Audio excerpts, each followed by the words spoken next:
O universo é feito de um emaranhado de códigos, em sua grande maioria ainda não decodificados. Existem aqueles que ousaram perder sua sanidade tentando entendê-los, sem obter nenhuma resposta. A questão não é procurar, e sim onde procurar. Os maiores segredos estão totalmente à nossa vista. Teles, afinal, o que o leitor pode estar procurando ao ler o Código Engendral? Ronaldo, como todos os meus livros, eu sempre procuro fazer com que o leitor se questione sobre vários tipos de coisa. O Código Integral não é diferente dos meus outros livros. E como ele surgiu na pandemia, muita coisa mudou, muito conceito de fé mudou, muito conceito de vivência mudou, muito conceito do que você acredita mudou. Então, o que eu uso com o Código Integral é realmente fazer com que a pessoa se questione. Logicamente, aproveite a história, se envolva na história, mas a parte principal é se questione. A gente é acostumado sempre a receber informação e ser empurrado para dentro da nossa cabeça. Eu acho que a literatura tem esse poder de realmente fazer com que a pessoa se questione, indiferente do gênero, e comece a pensar por ela mesma. E o Código Integral ele segue essa linha. Muito bom dia, essa é a mesa Engendral do FLIB Birigui 2021. Nós estamos aqui com o MP Teles, ele é escritor, é formado em comunicação social, é autor da série de livros O Herdeiro de Edom, Reino das Sombras e O Clã da Luz. É também autor do thriller policial O Dom de Ouro e do conto Kill.me.com, da antologia de contos de terror Das Trevas. MP Teles, muito bom dia, prazer estar aqui com você. Prazer é meu. Teles, você escreveu livros de fantasia, thriller policial, terror, e agora você está se aventurando no horror cósmico, né? Por quê e o que te levou a mudar de gêneros? Antes de um escritor ser escritor, ele tem que ser um bom contador de história. Indiferente do que seja terror, romance, comédia, o que for. E quando eu comecei a escrever em 2015 para 2016, eu tracei essa meta de transitar por todos os tipos de gênero que existem e mostrar que quando você conta uma história bem diferente dos gêneros, ela funciona. Então é isso que eu venho seguindo. Tenho planos de escrever um romance adolescente, eu tenho outros planos de escrever em diversos tipos de outras temáticas, mas eu gosto disso porque primeiro me leva ao extremo de eu realmente pesquisar, ler mais sobre a respeito do que eu vou escrever e de testar essa teoria que eu carrego comigo de que você precisa ser um bom contador de história, diferente da história que você conte. A gente está acostumado a ver nos seus livros bastante terror, ação e até violência. Você tem vontade de escrever uma coisa que está totalmente diferente, um romance romântico, por exemplo? Como falei, eu tenho muita vontade. Eu acho que tira da nossa zona de conforto quando você testa um gênero novo. Na verdade, tenho muitos rascunhos. Lá no meu escritório eu tenho caixas e caixas de coisas que eu nunca pensei que eu poderia escrever e eu venho fazendo esse teste. Eu acho que é só você ver realmente a hora certa de escrever, que você está mais sensível para aquele tipo de tema e tentar colocar ele em prática, tentar e conseguir, porque esse é o meu maior objetivo, como eu já disse. Mas eu tenho vários tipos de rascunhos de romance romântico, de terror um pouquinho mais agressivo do que eu já escrevi e N outras coisas que eu gosto de me provocar para ver até onde eu posso chegar e para mostrar mais uma vez para o leitor que um escritor não precisa ficar preso a um gênero. Logicamente ele vai ter um gênero que ele consegue desenvolver melhor, mas ele não precisa. Se ele souber contar uma boa história, se ele tiver uma cronologia muito boa na história dele, ele consegue fazer qualquer tipo de coisa. Você falou das suas anotações, né, do seu trabalho como escritor. E como é que é o seu processo criativo? A base do meu processo criativo é a informação, Dodino. Tudo que, quando a pessoa fala assim, existe um escritor, a pessoa pensa que vai descer uma luz de inspiração, uns 5 minutos, e não funciona desse jeito, como qualquer tipo de coisa relacionada à arte. Você precisa do quê? Você precisa de informação. No caso da escrita, desde série até livros, documentários, enciclopédias, tudo que você conseguir ler e você conseguir acumular de informação e saber que aquilo pode se transformar numa boa história, você vai juntando. A questão da inspiração que eles falam, da luz, o negócio é quando talvez você está com muita informação e de alguma maneira você precisa desencadear em alguma coisa, no meu caso da escrita. Então, meus processos de criação sempre começam de períodos que eu fico realmente só pesquisando desde livros até séries, então eu leio muito, eu assisto, procuro às vezes filmes que nem a gente estava falando antes, que não estão em catálogo de streaming, que são filmes mais raros, mais cult, mas assim, que às vezes te dá uma sacada, te dá uma pegada para você talvez criar alguma coisa. Então sempre começa com informação. Então, de tempos em tempos, de um livro para o outro, eu sempre tenho esse momento sabático ali, onde que, em vez de descansar, eu acumulo informação, vou sempre anotando, porque aquilo lá pode dar um futuro livro. Então sempre parte da base de informação. Preciso de informação para criar informação. Então, quanto mais eu colocar para dentro da minha cabeça, mais pode ser uma história, um livro, um conto, qualquer tipo de coisa relacionada. E como foi unir no seu livro ciência, religião e ufologia? Você pesquisou bastante essas áreas, como é que foi fazer esse cruzamento dessas áreas? Primeiro foi desafiador, porque são 3 tipos de coisa que geralmente a gente não coloca juntas, que dá briga, que nem futebol também dá briga. Mas eu acho que o autor ele precisa realmente a quebrar esse tipo de paradigma, sabe? De colocar em pauta. E esse é o meu 4º livro, né, publicado.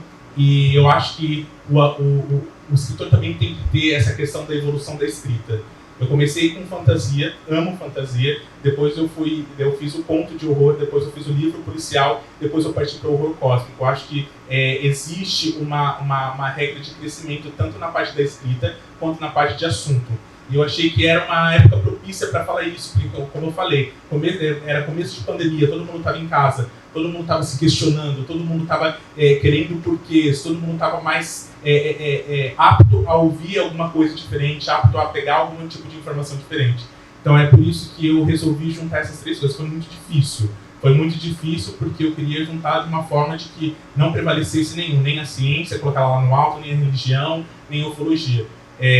Eu estudei muito. Uma coisa que eu faço, que partindo um pouquinho do que você me perguntou, toda vez que eu vou escrever um livro novo com matemática, eu sempre crio um perfil para pesquisar isso em redes sociais. Então eu entro em grupos, no caso, eu entro em grupos de ufologia, grupos de religiões, grupos de ciência, e eu vou pesquisando, porque além do conhecimento que você adquire lendo as coisas ou assistindo, o conhecimento popular, o conhecimento de pessoas que tenham um gabarito para falar, uma ciência para falar sobre o assunto, é muito importante, né? Então sempre quando eu vou fazer um livro novo, eu tenho um perfil lá separado que eu entro nesses grupos, eu começo a debater, eu pergunto. Não sou jornalista, mas eu dou uma de jornalista, né, perguntando esse tipo de coisas, minhas dúvidas, vou anotando tudo. Então é muito importante isso. E para escrever esse livro, assim, de todos os livros que eu lancei, esse foi o mais complicado por tratar de temáticas muito sérias, né? Ciência, ufologia e religião.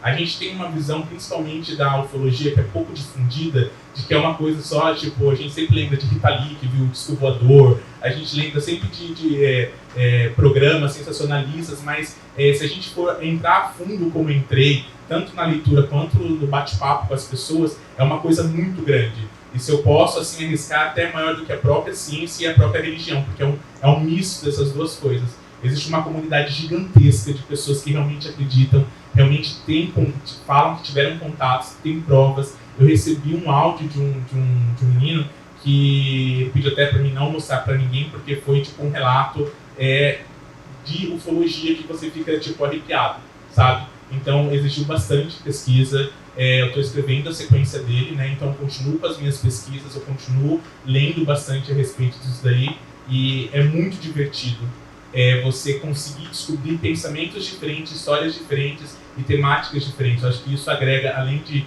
você fazer uma obra, fazer um livro, agrega no teu conhecimento, então é muito legal. Além de todo esse background que você teve para construir o mundo do Código em geral, você criou também 3 personagens principais que são muito marcantes, né? Você criou o geneticista Luiz, o padre Galdino Camilchará, e o menino lá da seita do Ato e o Orion, né? E como é que foi você criar esses personagens? Como é que você criou eles? E como é que você conseguiu pegar 3 personagens tão distintos em lugares tão difíceis de acessar um para o outro e criou essa trama? Como que você criou essa rede entre eles? A vida, na verdade, acaba sendo realmente um livro. Às vezes, se a gente pegar 2 pessoas que se conhecem, que têm um relacionamento, São pessoas que nasceram em lares diferentes, tiveram criações diferentes, tiveram orientações diferentes, então não existe muito segredo, porque a vida já retrata isso.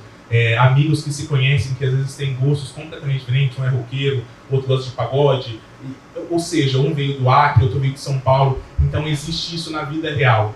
Foi difícil pela questão de que são 3 personagens principais e eles têm que se unir em algum ponto do livro, e isso para mim também foi mais um desafio, mas eu peguei da parte de que somos todas pessoas que vieram sozinhas por essa terra e vão embora sozinhos, então a gente é muito individualista, então retratar 3 histórias diferentes que se unem foi uma coisa muito gostosa. Por quê? Porque te força a tentar entender e prever um destino literário daquela história que você está contando.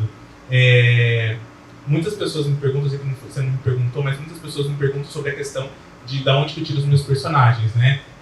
Nome, eu vou ser muito sincero para você, nome muitas vezes eu puxo de pessoas que eu conheço, porque tem um pouco da característica do meu personagem, mas eu brinco que os meus livros são meus eus fragmentados, sabe? Porque tipo, tem um pouquinho realmente de mim ali no geneticista, mesmo no entendendo de ciência, mas a personalidade dele tem um pouquinho ali, parece uma massagem no ego, mas eu acho que a literatura, pro autor, tem de se descobrir também. Tem de você realmente ver o seu lado negro, você realmente ver o seu lado muito bom, o lado que você precisa trabalhar. Então eu faço esse misto, né, de pessoas que eu conheço, de personalidades que eu possa ter ou que eu executei em algum momento da vida, entendeu? E a questão de cruzar esses personagens foi uma tarefa muito difícil, mas foi uma tarefa muito legal, porque quando eu terminei, eu falei, por que eu tive às vezes tanta dor de cabeça, sendo que a vida é assim, a vida cruza pessoas completamente distintas e no final às vezes dá certo, ou não dá, né? Mas foi esse o meu foco de fazer 3 personagens completamente distintos. E aliás, eu já falei pra você que meu personagem preferido da história é a Miranda, né? A dona da loja esotérica, que também é grande pesquisadora de ufologia, essas coisas, né? Eu acho que até merece um spin-off futuramente. Isso que você falou é engraçado, porque às vezes a gente coloca um personagem que é um personagem que a gente fala que é secundário, ou às vezes um personagem... Vou fazer uma revelação. Miranda foi um personagem que eu coloquei para preencher espaço. Tinha uma lacuna muito grande na história, e eu precisava de uma pessoa que direcionasse os outros personagens. E eu criei ela e ela deu muito certo. Ela deu muito certo porque as pessoas começaram a falar assim, mas quem que é ela? Da onde que ela veio? Por que ela tem essa personalidade? Né? E foi muito engraçado porque quando você está escrevendo, às vezes você não dá essa devida atenção pro personagem, né?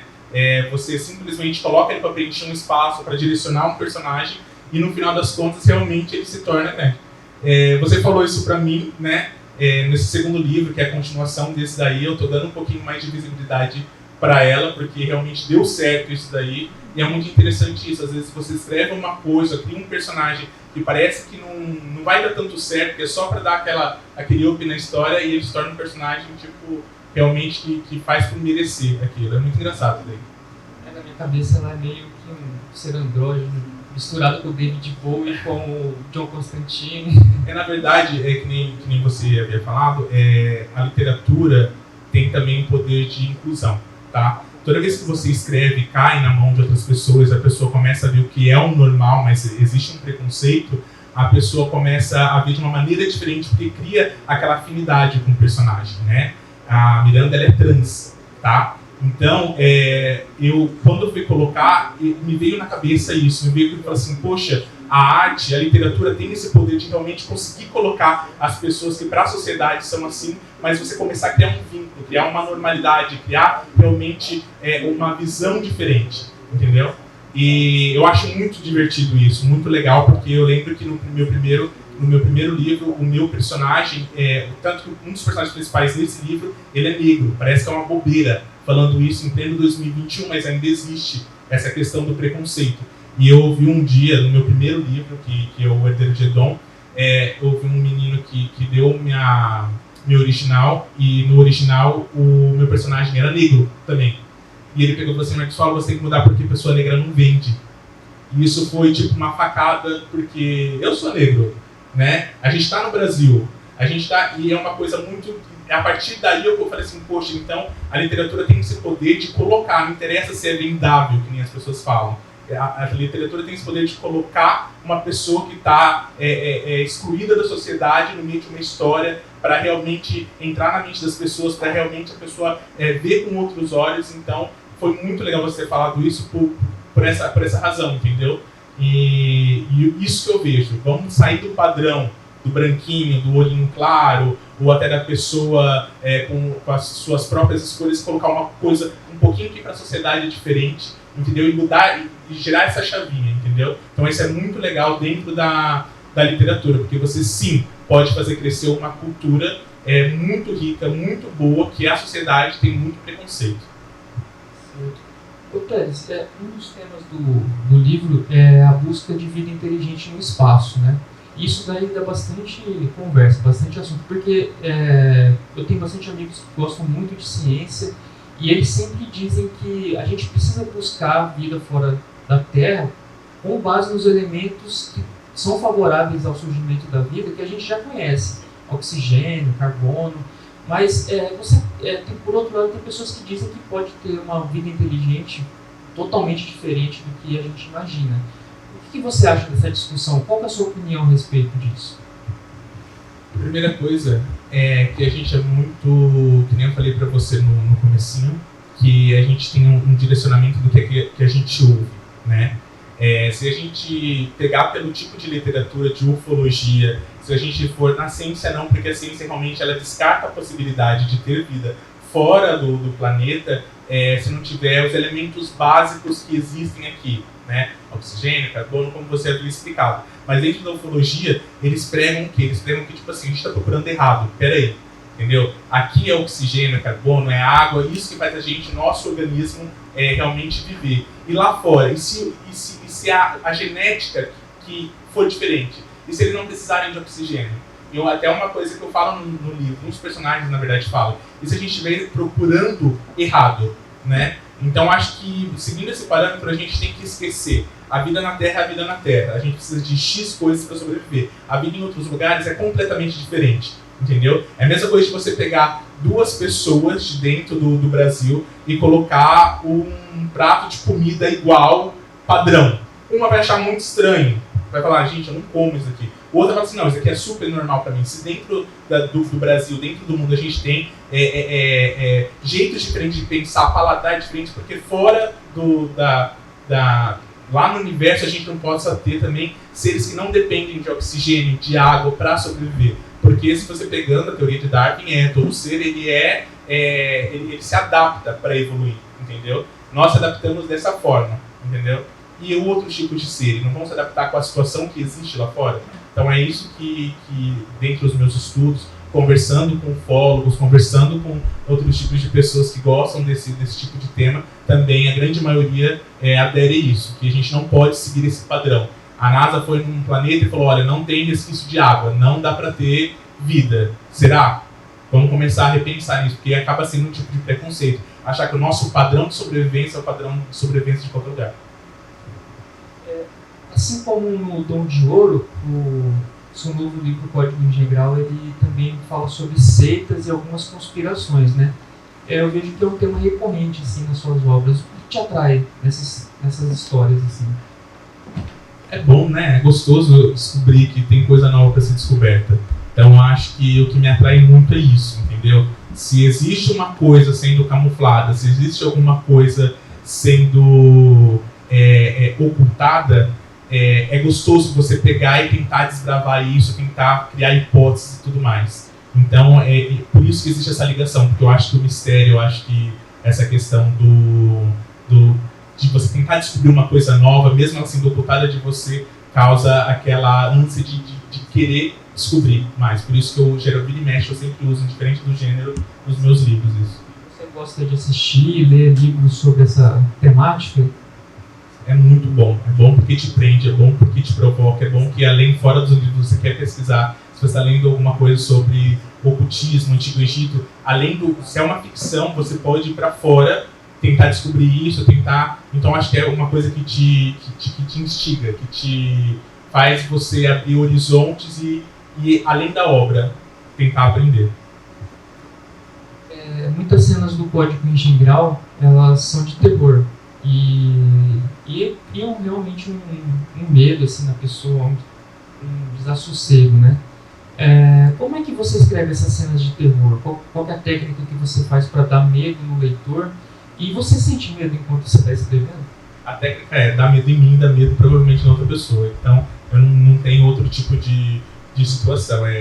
Tipo, muito pesadelo já escrevendo, às vezes eu paro de escrever porque eu tô com medo. Eu sou medroso, eu brinco que eu só tenho tamanho, mas eu sou muito medroso. Eu tô escrevendo sobre um demônio cair um garfo lá na cozinha, eu já, rezo um Pai Nosso e fica tudo certo, para de escrever, fecha o notebook, fala, não vou escrever mais isso.